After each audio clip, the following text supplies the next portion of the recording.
जो matrix match वाले questions होते हैं, एक अकेला क्वेश्चन हमें बहुत कुछ सिखा के जाता है।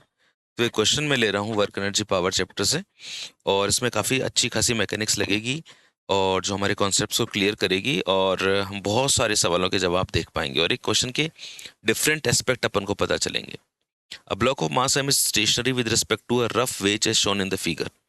ये एक लिफ्ट मान लीजिए, और इसके अंदर एक वेज पर एक ब्लॉक रखा हुआ है जो रफ वेज है, मतलब फ्रिक्शन है यहाँ पे, इसके रिस्पेक्ट में रुका हुआ है। Starting from rest in time T work done on the block. तो अगर मैं इसको ऊपर की तरफ लेके जा रहा हूँ, ए एक्सेलरेशन से, ए की वैल्यू मुझे गिवन है, थीटा 30 डिग्री है, मास 1 kg का है, और ये 4 सेकंड्स है ना। तो देखो एक एक क्वेश्चन का जवाब ढूंढते हैं अपन लोग। जब ये लिफ्ट ऊपर की तरफ जाएगी, मैंने इस लिफ्ट को बनाया सबसे पहले, ये लिफ्ट मैंने बनाई, ये एंगल 30 डिग्री है, इसको मैं थीटा ले लेता हूँ। तो नीचे की तरफ जो इस पे फोर्स लगेगा वो कितना होगा, एम जी साइन थीटा होगा। और नीचे इसके ऊपर रुकी हुई है, इसका मतलब इधर जो फ्रिक्शन लग रहा है, इधर फ्रिक्शन इस तरफ लग रहा है, और जो फ्रिक्शन है इसकी वैल्यू म्यू इनटू एन के बराबर होगी। अपना पूरा सिस्टम ऊपर की तरफ एक्सेलरेट हो रहा है। इसका मतलब है कि एक नॉन इनिशियल फ्रेम हो गया, और नॉन इनिशियल फ्रेम में नीचे की तरफ जो जी लगता, उसके साथ साथ में ए भी लगेगा, और जो उसका वेट है नीचे की तरफ वो मैं एम जी प्लस ए लिख सकता हूँ। तो जो एम जी साइन थीटा में लिखता है नॉर्मली, लेकिन क्योंकि एक्सेलरेटेड है तो नीचे की तरफ जो एम जी प्लस ए है, इसके कारण ये वाला जो एक्सप्रेशन है ये भी बदल जाएगा, है ना।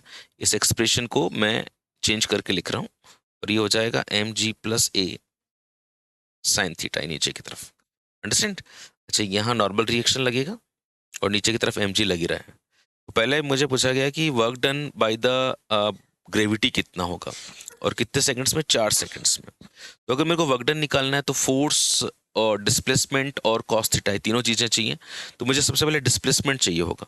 तो मैं देखना चाहता हूँ कि डिस्प्लेसमेंट कितना होगा। ये जो मेरे पास में लिफ्ट है, ये कितना ऊपर जाएगी 4 सेकंड्स में। तो s is equal to u t plus half a t square लगाऊंगा मैं, ऑब्वियसली।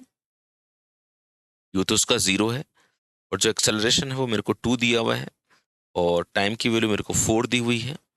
तो ये 16 मीटर हो जाएगा, मतलब ये जो लिफ्ट है ऊपर की तरफ 16 मीटर चली जाएगी। अगर ये 16 मीटर ऊपर जा रही है और मेरे को वर्क डन बाई ग्रेविटी चाहिए, तो अपनी लिफ्ट यहाँ थी, तो ग्रेविटी का फोर्स कितना लग रहा था नीचे की तरफ, एम जी, और हमारा जो डिस्प्लेसमेंट है वो किधर मिल रहा है, ऊपर। तो फोर्स तो नीचे की तरफ और डिस्प्लेसमेंट ऊपर की तरफ है, तो दोनों में एंगल कितना होगा, 180 डिग्री का। तो अगर मैं वर्क डन बाई ग्रेविटी निकालता हूँ, फॉर्मूला है F S cos theta. F तो है आपका एम जी, और जो डिस्प्लेसमेंट है जो मैंने आपके लिए अभी निकाला था वो है 16 metre. This is 16 metre. Theta कितना है, 180 डिग्री। कॉस 180 की वैल्यू कितनी होती है, -1। एम मुझे क्वेश्चन में गिवन है जो 1 kg है। जी की वैल्यू मैं 10 ले लेता हूँ, एंड दिस इज 16। तो -160 जूल, -160 जूल। अब यहाँ पे प्लस माइनस देखो ऑप्शंस में लिए हुए नहीं है। जब ऑप्शंस में नहीं लिए हुए तो मैं सिर्फ वैल्यू ही ले लेता हूँ यार। इसका मतलब वर्क डन बाई ग्रेविटी जो है वो 160 जूल मैच कर रही है हमारी, ठीक है। तो इसका मतलब ए का जो कनेक्शन है वो किसके साथ में हो जाएगा, आर के साथ में हो जाएगा। ओके, अब अपन को पूछा है नॉर्मल रिएक्शन का वर्क कितना है। तो नॉर्मल रिएक्शन जो है आपको यहाँ पे दिख रहा है, ये रहा। और नॉर्मल रिएक्शन अगर ऐसे दिख रहा है और डिस्प्लेसमेंट किधर हो रहा है, ऊपर की तरफ हो रहा है। तो अगर डिस्प्लेसमेंट ऊपर की तरफ हो रहा है तो मैं ऐसे बोल सकता हूँ कि डिस्प्लेसमेंट ऊपर की तरफ है, फोर्स इधर की तरफ, और ये एंगल कितना होगा। देखो ये एंगल अगर थीटा है, ये एंगल अगर थीटा है, नॉर्मल रिएक्शन मैंने ऐसे बनाया, डिस्प्लेसमेंट मेरा ऐसे हो रहा है, मुझे ये वाला एंगल चाहिए। तो अगर ये एंगल थीटा है तो ये एंगल भी थीटा होगा ना, कॉरस्पॉन्डिंग एंगल से। और ये एंगल अगर थीटा है तो वर्टिकल अपोजिट एंगल से ये भी थीटा। नॉर्मल रिएक्शन हमेशा 90 डिग्री पर होता है यहाँ से, तो ये कितना हो जाएगा, 90 माइनस थीटा। ओके, अगर ये 90 माइनस थीटा हो गया तो मैं जानता हूँ ये हॉरिजॉन्टल है और ये वर्टिकल है, दोनों में एंगल पूरा 90 डिग्री होता है। उसमें से अगर ये 90 माइनस थीटा है तो ये बाकी का बचा हुआ एंगल हो जाएगा थीटा। सो ये जो एंगल बनेगा ये कितना बनेगा, थीटा बनेगा। तो ये एंगल हो जाएगा आपका थीटा। समझ पा रहे हो मेरी बात को। थीटा कितना दिया हुआ है मुझे क्वेश्चन में, 30 डिग्री दिया हुआ। तो work done by normal reaction लिखता हूँ, तो F S cos theta, F S N displacement, और थीटा जो है 30 डिग्री है, मेरे को एग्जामिनर ने बोल रखा है, ये cos 30 हो जाएगा। अब नॉर्मल रिएक्शन की वैल्यू कितनी होगी, तो मुझे पता है कि यार नीचे की तरफ जो फोर्स लगता है वो एम जी प्लस ए लग रहा है, और अगर मैं इस फोर्स का कंपोनेंट करता हूँ ये, तो ये जो कंपोनेंट होता है ये एम जी प्लस ए कॉस थीटा होता है। तो नॉर्मल रिएक्शन को लिख दिया मैंने एम जी प्लस ए कॉस थीटा, और ये वाला cos 30 है ये यहाँ पे, ये थीटा की वैल्यू 30 डिग्री है, मास मेरे को 1 दिया हुआ है, जी की वैल्यू 10 है, और ए की वैल्यू मुझे एग्जामिनर ने 2 दे रखी है, ये मैंने 2 पुट कर दी, ये √3/2, एंड ये again √3/2, this is 12, this is 3, and this is 4, this is 3, and this is 9 joule, है ना। अगर मैं देखता हूँ तो कितना आया, 9 जूल आया, पर एक बार कैलकुलेशन चेक कर लेता हूँ।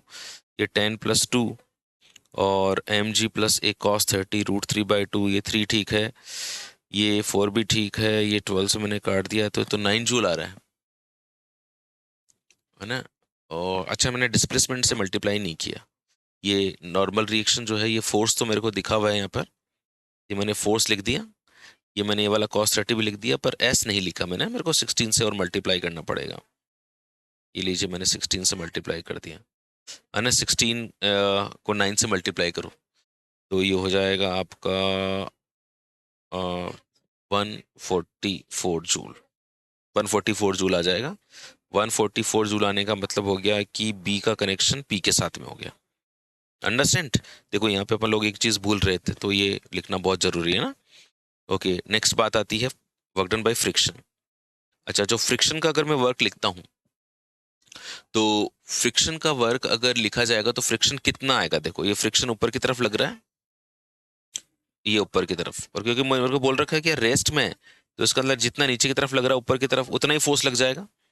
ओके, अब जब मैं फॉर्मूला लिखता हूँ एफ एस कॉस थीटा का, तो उसमें जो थीटा होता है वो इस फ्रिक्शन और डिस्प्लेसमेंट के बीच में एंगल होगा, तो एंगल कितना हो जाएगा 90 - थीटा, थीटा मेरे को 30 डिग्री दिया हुआ है, तो एंगल कितना हो जाएगा 60 डिग्री।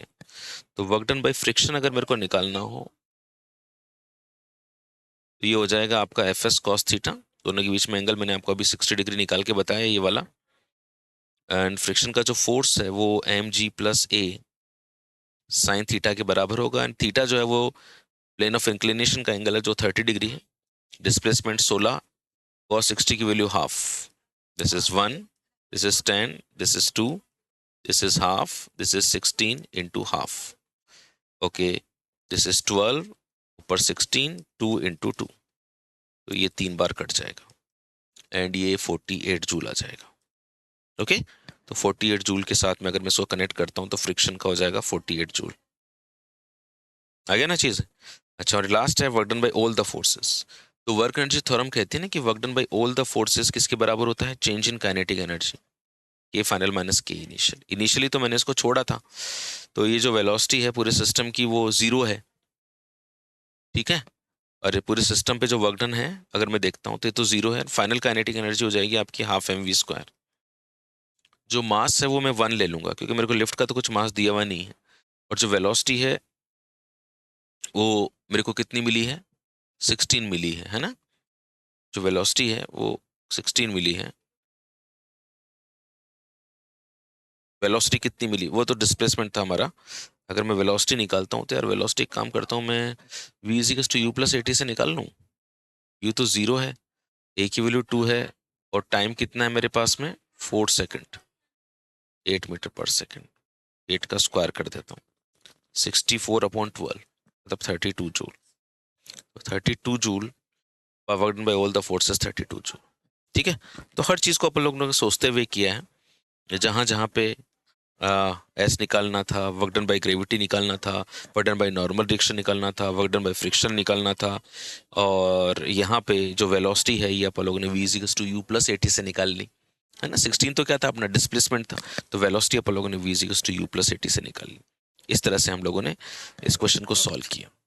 ओके, बहुत प्यारा क्वेश्चन, और डेफिनेटली वो क्वेश्चन जो आपकी क्लासरूम की कॉपी में होना चाहिए, आपके रिवीजन पैकेज में होना चाहिए। जब जब आप रिवीजन करें इस क्वेश्चन को करें, क्योंकि ये क्वेश्चन आपको बहुत कुछ सिखा के जा रहा है, सारे एस्पेक्ट जो है ना वो यहाँ पर आपको पता चल रहा है। ओके गाइस, तो ऐसी बहुत सारे क्वेश्चंस मैंने एपीजी की दुनिया पे अपलोड कर रखे हैं, और हर क्वेश्चन एक अपने आप में डायमंड है, अपने आप में जेम है ना। इनका उपयोग करो और प्लेलिस्ट को देखो और अपनी प्रिपरेशन को स्ट्रॉन्ग करो। तूने जो भी सपना देखा है दोस्त, तेरा पूरा हो। Wish you all the